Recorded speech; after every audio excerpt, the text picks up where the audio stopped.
So I'm sure all of us are set for the panel because we've had a couple of conversations. So inclusion is something which we're very close to our heart, and we always wanted to do that irrespective of whatever industry that we come from, be it from the corporate or be it from the education space or the edtech space. Everybody's doing their bit. So glad that we have a combination of everything, but we always think inclusion is just about only the disability sector. But then we look at a larger picture. It also talks about the marginalized community. It also talks about the LGBTQ and even people coming from various caste and creed. So whenever we talk about inclusion, the first thing comes to us is just disability. So in this panel, we did not want to have just the disability, but we have such lovely stories from others as well.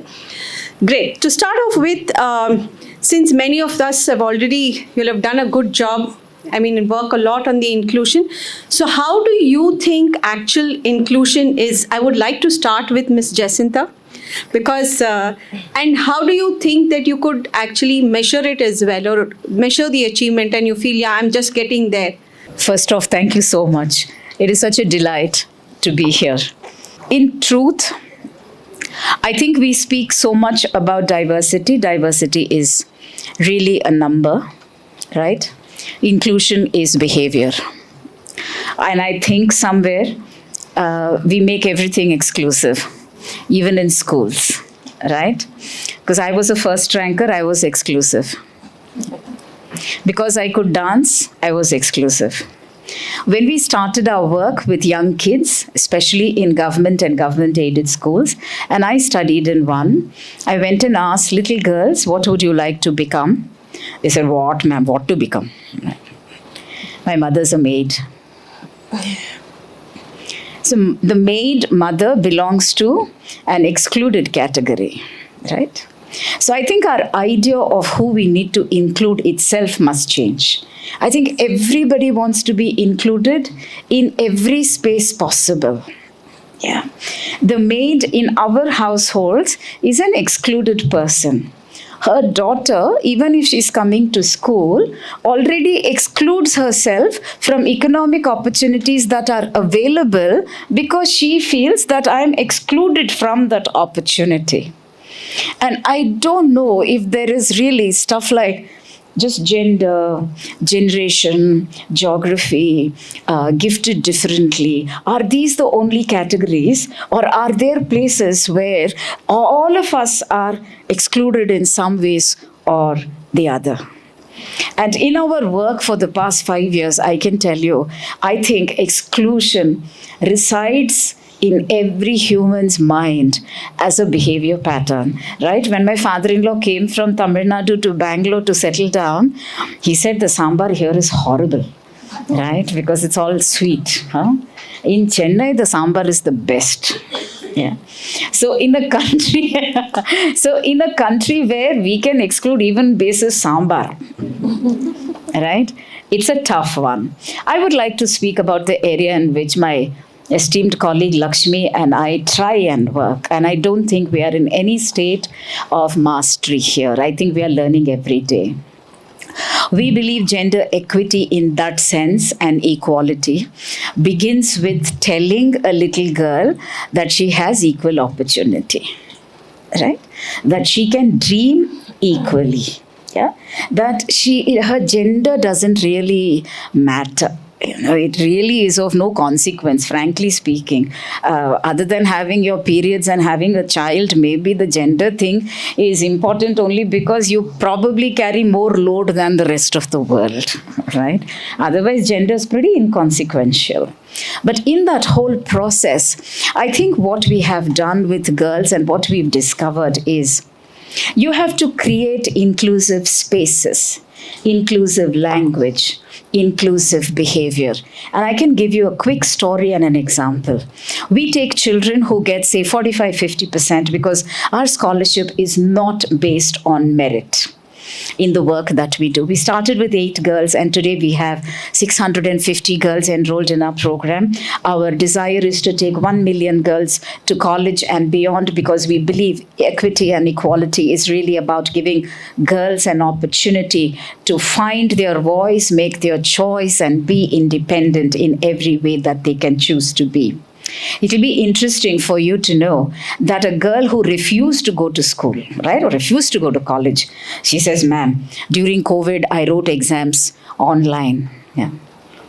I felt very included because I could do anything, right? And we all passed. Now suddenly they're asking us to come and write exams. Now I don't want to go to college itself anymore, right? This is too frightening. That child, who has always been an average kid, never has had much support in terms of family being able to support her, passed this year her BCom with first class and distinction. Yeah. And this is a child who wanted to drop out of the race. She wanted to exclude herself from that race, right? Simply because she said, I don't belong there. I don't belong, right? The only thing that Lakshmi and I do along with all the other colleagues, whether it's in a village which is very, very far from here, called Ammapatti in, say, Tamil Nadu, or say in Kalburgi in Karnataka, is tell the child, you are loved, you're lovable, and I have your back. That's the language of inclusion. Last week, we had the inauguration of our 5th batch in Bangalore. All the kids, including one who came from Dot Balapur, came and said, I passed, I'm happy because they love me. So I think inclusion is really about being able to love unconditionally, use the language unconditionally, and don't exclude any child irrespective, because most of the things are visible, gender, disability, etc. Invisible exclusion, I think, is much larger. I'll welcome this audience to look at that too. Thank you so much. Thank you. So I have a similar question for Mr. Nijo. Is like, what inclusion, because you have a special school, and particularly working for close to 100 children in your school right now, and with no fees, right? So how do you feel working in the space of, how do you feel there's a true inclusion in this? And then when do you feel that, okay, some children have started achieving some milestones? Because I'm sure your team is working a lot on this. So good afternoon. Myself, Nijo Jose, working as the director of Christ Special School and also the principal of Christ State Board. My colleague, Father Nilsson, was here today morning. We work together in the same campus. I just want to tell you that both the schools are functioning in the same building. That is the beauty of inclusion. It was happening in 2 different campuses, but 2 years back it was brought to one campus. But the special school is more connected with the Christ State Board. Till last year, we had 2 different people as the heads of both institutions. But when I was appointed, I was appointed as the in charge of both. So it was very easy for me to connect both. Yes. Till then, it was happening independently. It was very independent, and things were not that easy as it was like. But now, since last 1.5 years, we started connecting. I don't have much of experience to say because many of you are sitting here is much more than experience than me. Getting into special education is only less than 3 years. I worked mainly with the mainstream school, and even now I work the mainstream school. So what we are trying to say, we don't have 100 children, we have only 60 of them. Okay. When I came in as a chief guest. Yeah. So we work more on evidence-based practice. So we wanted to see, after completing 10 years or 12 years in Christ Special School, we wanted to see the change happening in different child. There are so many cases coming to Christ Special School for admission, but we are not able to cater because of space problem, and also we don't have people, facilitators and so on. Because in India, there are special educators, like special schools running as rehabilitation centers or care homes. But this is very different from all those institutions. You are most welcome to come and see. So what I'm trying to say, we are spending almost 80 lakhs rupees, since you were speaking about, the economical aspect.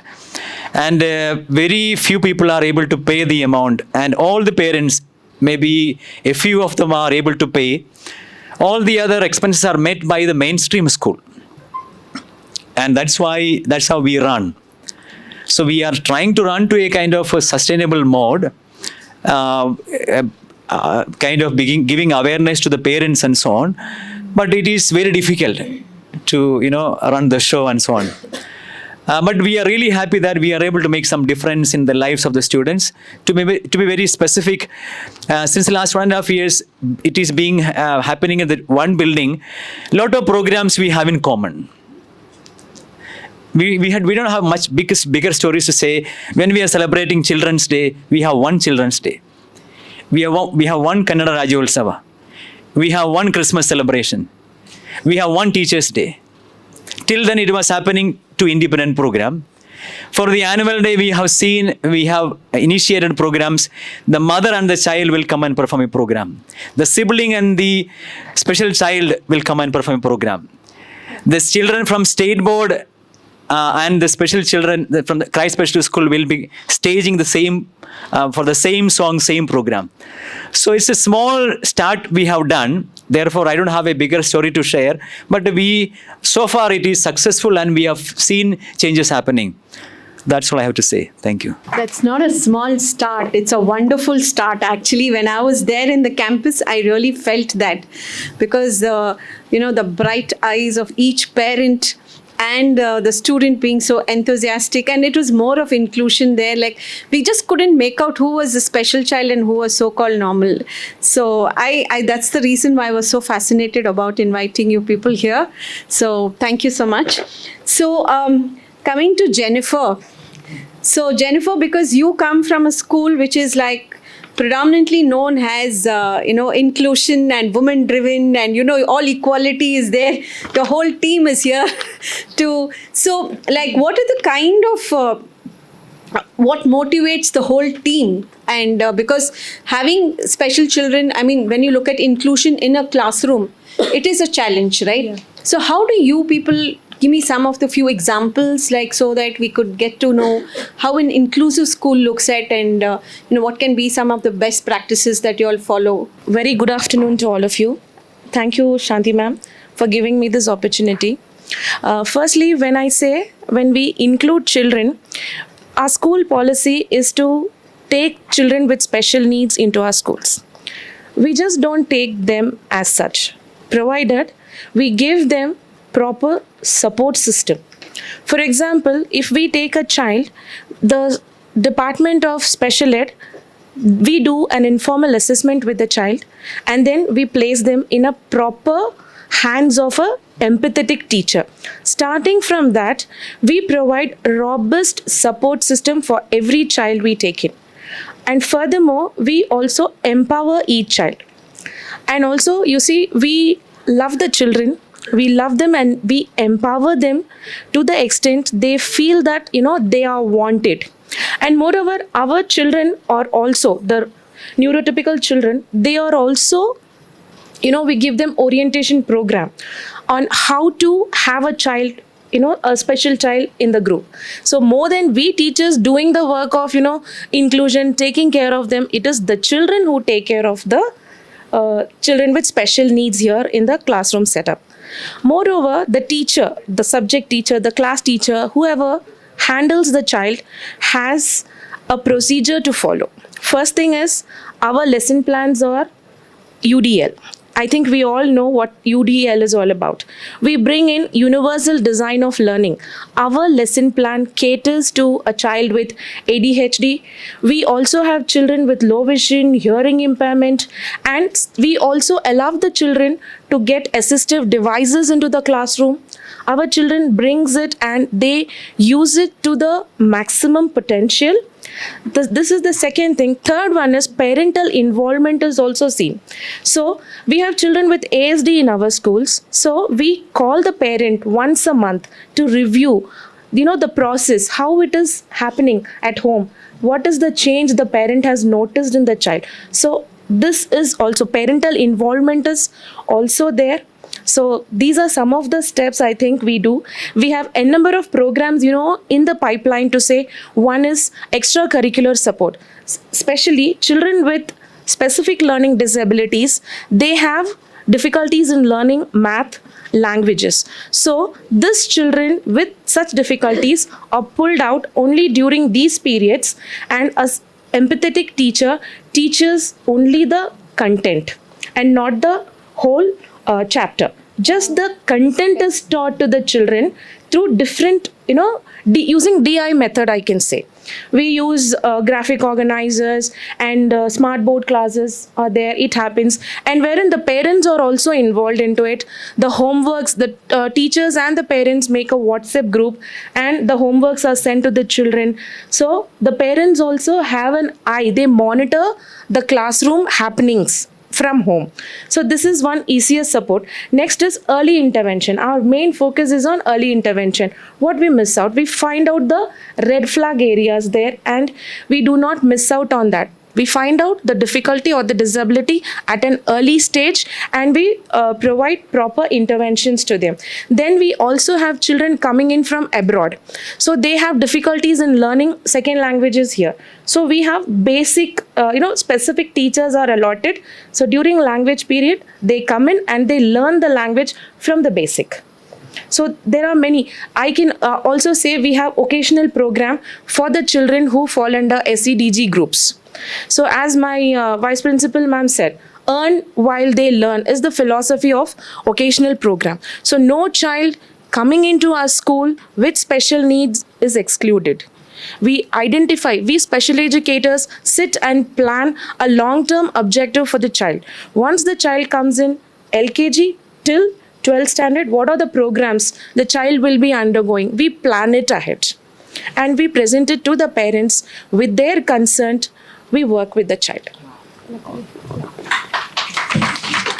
Thank you. So this was very insightful, Jennifer, because this is what I wish like every school actually once they start, who want to or intend to start, inclusion. I think we should take all the tips from Mr. Nijo as well as from you. And, it's very nice to hear the kind of methodology that you put in it so beautifully. So like always, wherever we go, it's good to have buddy systems, and also creating a parent community is the one great way to actually promote inclusion. So I have a question for Ms. Dr. Swetha. You have been by also a practicing doctor.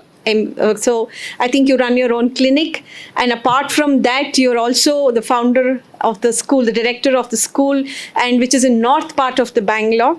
And it's very nice to know that you are looking at having some of the inclusion strategies to be implemented in the school. So what motivated you to do this, and how do you think that you can just take this forward? Good afternoon to everyone. Before I start, initially when I just walked in to the room, I could actually sense a lot of empathetic, very beautiful energy. And it was very different. See, we attend a lot of conferences. You can understand how the environment is. And to a lady who was sitting here, she was just telling, "Ma'am, I don't know your name. You were telling that we love you no matter how you are. We love you the way you are." That was amazing. That statement covers the entire show of this talk, really. So this is what is inclusion, So the moment you say that way, I mean, wherever I was in some corner, you already attracted me. So this is something that every teacher or every human being should catch. And again, to all the panelists here, you're doing an amazing job. And like Sir told, it is definitely not easy to have an inclusive education at all. By the way, I'm a practicing surgeon. I'm a plastic surgeon. So in the early hours of the day, I'm a surgeon. From 10 to 6, I'm an educator. Again, in the evening, I'm a follow-up clinician. to just tell the clinic part of it. And you people are doing an amazing job. It's not at all easy, because when we go to places, we are not politicians who tell, I will do that, I will do this, I can do this, I can do that. We are all people who are working in a practical space. And it's so difficult. We have 10 branches. We are running schools from 33 years. And even now, even after being a doctor, it's very difficult for me to handle these kids. There have been kids in the past 5 to 8 years. I mean, my experience in school is 8 years. So after I have come, we have started to take some kids with mild disabilities again. I don't want to promptly tell you that I can handle everything.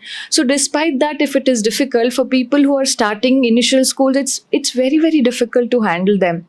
And the challenges is, Ms. Shanthi, is widespread. Number one is the mindset.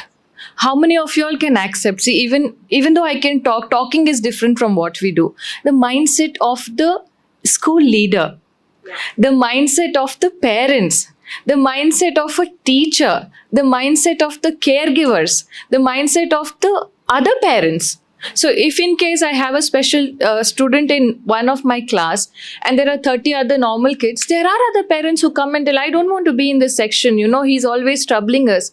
So if you can understand, it's the mindset of so many people which is involved, and in a country like India, it's very difficult to motivate all of them. See, when people tell infrastructure, see, if you just go to some company, somehow you can raise funds. That's really secondary. The mindset is the main block that I see in inclusive education, if I'm right. That is one thing that will correct it. Infrastructure will come. We can somehow get it. We can just beg, borrow, steal from somebody. But where will you do for the mindset? So what I wanted to do is, when you asked me what motivated me, I actually felt ashamed that I'm not giving back to the society. It's not motivation. It's like when I was just going through some articles, I just read there are 36 million students who have special needs, and only 5% of them are catered to them. Okay. I'm also a mother of 2 kids. Luckily, I am blessed with good kids. So what if one of my kids was like that? Would I just leave him like that? How would I want my kid to be treated? So I think all of us should think, like, maybe if my kid was also a special kid, would I want him to be treated separately? So again, when I say this, like sir told, handling 60 students for him is very difficult. So maybe we can share the brunt. If I have 10 branches, I can cater to 5 in a branch. So 50 students I can cover. So like that, every one of us can share like maybe 3 students, and that too with mild disabilities. Maybe we cannot handle complete hearing loss or completely blind students. We definitely can't. We are not that kind of heroic people. We're not Mother Teresa as of now. Okay. But we can have an element of Mother Teresa. So we can have 2 kids, maybe some kids with ADHD, some neurodevelopmental issues like dyslexic symptoms, or people with ADHD. And because these kind of kids we can handle. And how we can handle, it's like beautiful teachers like you can show empathy to them. And most of all, also I was speaking to Miss Shrija about parenting. She was talking about parenting. That will actually help these kind of kids. And why I'm here to talk is, I wanted to give this message to all of us here, including me. These things are going to increase. For sure. There is no running away. We have to handle it. Maybe few years, government is going to make it like compulsory. Now it's already compulsory, but not compulsory. So there's going to be a proper body which is going to monitor us. So let us get ready, accept it with happiness, instead of telling, "Ayo, that not happy man, he's coming." Instead of that, oh, we got an opportunity to handle these kids. Chalo, let's do it. Let's enjoy their journey. At least the mild cases. So I am also preparing for that, because when I went through the studies, which there's a Center for Disease Center, which says that more than 10% there will be raised in the next 5 years, which means that maybe 46 million students will be there like this. So I thought all of us, if we can a little bit contribute to this inclusive education, we can make some difference. And I think we should make some difference. That's all I'm here to talk today. Thank you so much. Thank you. This answer was so much from your heart, actually, and meaning that let's all of us. And since morning, that was the only thing that we have emphasized on. It is not about I, it's about me, we. So when you said, whatever you spoke, you said it's including yourself. Yes. So I'm sure this message will actually convey to many of the educators as well as the founders to say like, yeah, we need to start holding hands, collaboratively work to drive the difference. And that's what, the Global Connect is all about. So, sir, Mr. Savio, so you come back with the industry experience. So you have seen the other side, and now you've seen a little bit of the education side as well, and more into the technology. So how do you envision technology being of a greater support for better accessibility of education, as well as do you see the percentage being comparatively raised for the past 5 to 6 years? Because now many of the edtech companies are also being incubated in many of the places. So do you really see that transformation happening? Like ma'am said, to some extent I feel little excluded because everybody is a doctor. Everybody is doing something in education, like full day job, 9 to 5 education, 9 to 5 NGO, 9 to 5. So I am slightly looking at it from the outside. So in that sense, I feel excluded. Hope I get included now. But to answer your question, actually the background why I'm here in some sense is that I've been working with ATF, Assistive Tech Foundation. You might be knowing Pratik Madhav, who runs ATF. And at ATF, what we've been doing for the last 6-7 years is we've recruited some 6 cohorts with some 54 startups over the last few years. And they're all in the tech disability space, assisted tech space. So, and I've been mentoring many of those startups from the tech side and all that. So that is the background with which I come. And to the question that you asked, I think we have to look a little bit sympathetically at these edtech startups and all these startups who are trying to help in the disability space, because the problem is a hard one. It's not very easy. And I'll tell you some of the challenges that are there in this space. But at the end of the day, what you see, and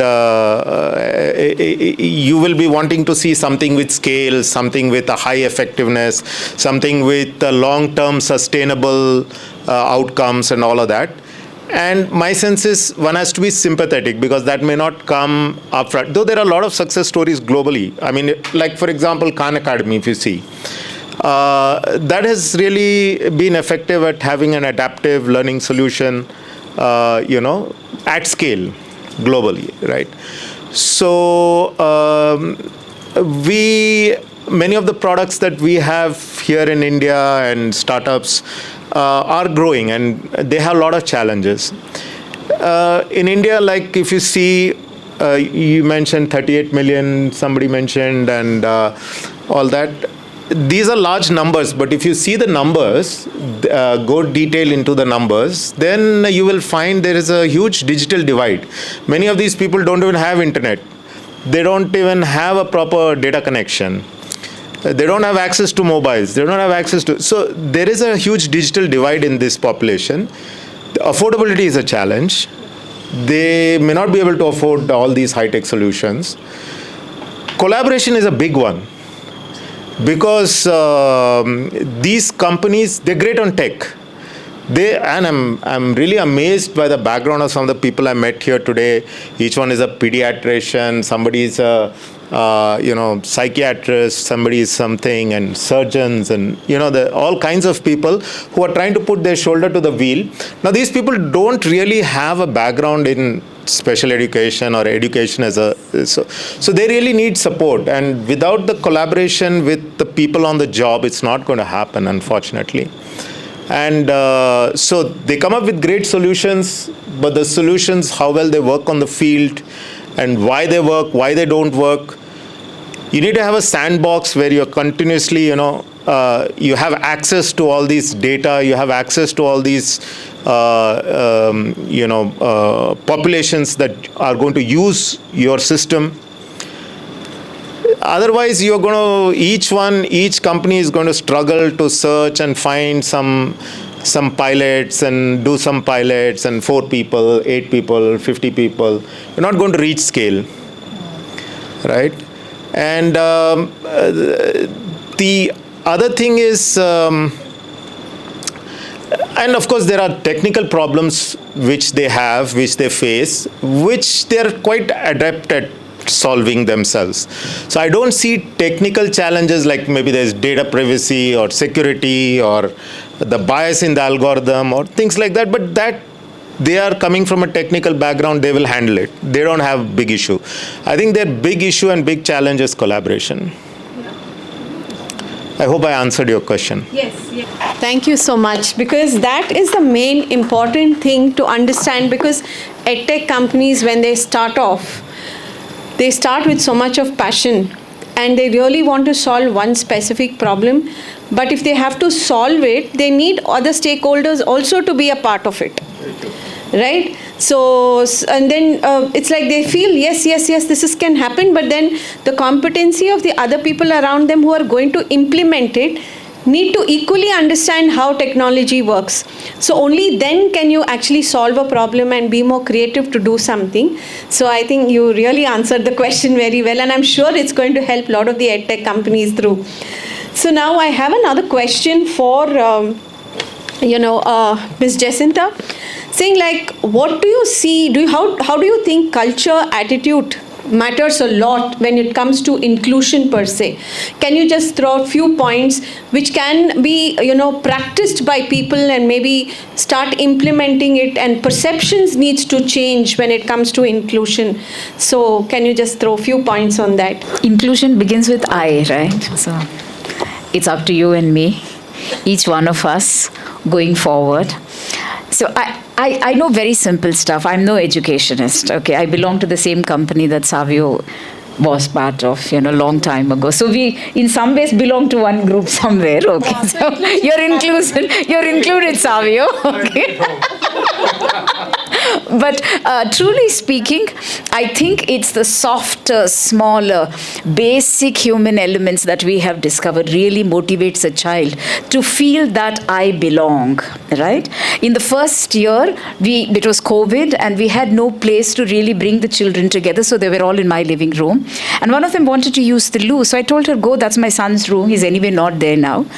She came back and she said, ma'am, I don't know how to use the toilet, right? In my head, I was assuming that she could use the toilet and she knew how to use it. And I was in my mind, not being empathetic enough. I should have asked her, do you need any help, right? And the next sentence which she said, I think really brought home what I was solving or trying to solve, right?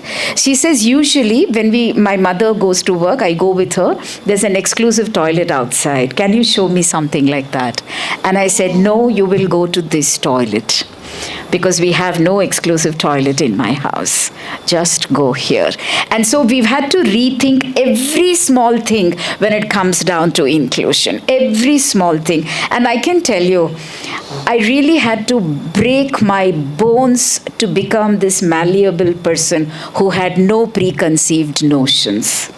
A child needs a hug, the child gets a hug. A child needs an I love you, she gets an I love you. By the way, we don't teach any subjects, but all our children seem to get distinctions. I don't know how. Okay. I don't even know if they are neurodivergent or whether they have ADHD. And from what Savio spoke, the digital deficit, nutritional deficit, my kids don't get 3 square meals. They're hungry when they go to bed.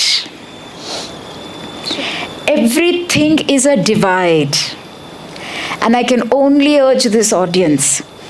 I think it's important that when we recognize the divides, whether it's about disabilities and deficits and differences, I think the only way to make it work is what my own guru, Professor Rick Miller, says. He said, I know they are kids at risk, but I think in our humanity we must see them as children at hope. And our motto is no child left behind. Every child is a winner. It doesn't matter. You could be a privileged, so-called normal, healthy child, but even that child felt excluded in some spaces. So inclusion demands that we love equally, if it were possible. It demands that you and I break our bones but build our hearts. I hope that's possible. Thank you. So, quick question for Mr. Nijo, like how do you keep your teachers and the educators motivated to work? Because sometimes, they themselves need to be very not only empathetic, but they need to be emotionally ready to come to school, because they're not dealing with something which is, they don't know the behavior of the other child, and what kind of mindset the child is coming into school. So in that scenario, how do you manage and how do you keep them motivated? Just few tips on those. So actually, I just want to tell you one instance happened last few weeks back. There are a couple of children. They have, when I'm talking about special school. Probably they wouldn't have had sound sleep in the night. So when they come, they are in a different mood actually. So they have different way of expressing their, what's going on in their mind. One child, there was a computer system kept in the class. He came and he was sitting near his table. After some time, he just happened to go near to the computer system. First, he threw the monitor. Secondly, he threw the keyboard. Then he threw the CPU. Another instance, many times it happened 2-3 times. The child biting the teacher. It's maybe very, very, very general kind of thing. But there are many things happening in special classrooms which we don't see many a times. But I have seen invariably my teachers and my caretakers, they have no complaint. They have no complaint. It is because they have a passion. So I'm really proud of my team in Christ Special School. All my team is highly passionate. And as Sir said, when we work in this way, if we are alone, it's very difficult to motivate ourselves. We believe in networking. We network with St. John's Medical College. We network with NIMHANS. We network with Christ University Department of Psychology. We network with one of the universities in New York. So therefore, there is a support system behind us. Every Saturday is a training program for our staff members. Invariably, if there is a Saturday, there is a training program for our teachers. Today, there is a training program happening right now for the parents. So we believe, I just came after the inaugural session. We take this special educators to different special schools across. Next, on Friday, 23rd, we are visiting one of the special schools in Trivandrum, along with my team. 10 of us are going to visit. So we go and see what are they doing. We motivate ourselves. It's a big job because I am part of a bigger school. I need to find time. I need to have more of support, a team. So it's very difficult to get things done. But I make sure that they also should have a support system whereby they can also help themselves to get motivated. So we need a lot of support system around us, and I make sure that they are happy at the end of the day. They are ready to stay back even after the class hours, because we have recently initiated something called IEP, Individualized Education Plan, that needs a lot of homework. That needs to be, they have to, data must be uploaded, things like that. So they are ready because they have a passion for this couple of children entrusted to their care. So it's all about motivation and support, and just be with them. They will do the job, and they are highly committed. Thank you. So I have a question for Mr. Savio. So, sir, I just wanted to know, what would be your message to many of the companies, edtech companies and startups? Everybody is so enthusiastic, be it in college incubation also. We want to start this, we want to do. So a lot of problem solving they think that they can do. So what would be the 1 or 2 messages, lines of message that you want to give? So where they can actually strongly take it in before getting into entrepreneurship and keep this embedded in their minds. Because you come both from the industry and now you've also seen doing mentoring for a couple of startups. So if you could just throw some light on that. What I will say is I will share what I have seen among the entrepreneurs that have been through our cohorts, because that will tell them whether they are made of that metal and if they really want to do what this entails. Because I'll tell you, it's not easy. It's really fun and very exciting to do a startup, no doubt. But to do a startup in a social impact space requires a lot of passion. Without that, it's not going to happen. So unless you truly believe in what you are trying to do and in changing that space and in making a difference to that 38 million or whatever number that we came about with, unless you have that passion with that, vision and the passion to do whatever it takes, because there'll be many points in time where even your advisors will tell you, hey, you've got such a nice thing, why don't you also give it to the, go to the adjacencies, you're going to make money there. And then you need a person with real passion to say, this is what I've come to do. So yeah, but it's very fulfilling, and it needs no motivation if you have the passion. The passion itself is the motivation. So I think, the right people will get attracted automatically. Jaynifer, one quick message that you think that to give it to the schools and the educators, because coming from an inclusive school, how an educator can go back to school being very motivated, as you said, inclusion, being very creative. So can you think of some things that which an educator can look at? To start with, a Tirukural that says Pirappokum Ella Uyirkum means every human being born into this world are equal, right? So let us love ourselves, love the next person, and be more inclusive. And there is a term called intersectionality. Go deeper into it. A person faces, divergent. We are divergent in our way of living. So find out the intersectionality aspect of every child, every human being, and try to accommodate each one of them into the system. And I request all of you present here to download Be My Eyes. This is an app. So let us all be inclusive. Thank you. Thank you, Jaynifer. So I would request Dr. Swetha to just give a small note on how do you think, because as a startup, as a director of a school and running a chain of school, and as you already mentioned about the challenges, and you have such a tight schedule, and then having a smaller baby at home waiting for you, and managing everything is really amazing. So, but sometimes there must be a lot of things that demotivate people, right? And then you always so how do you pep up, and then you can start working towards the passion that you are always mentioning about?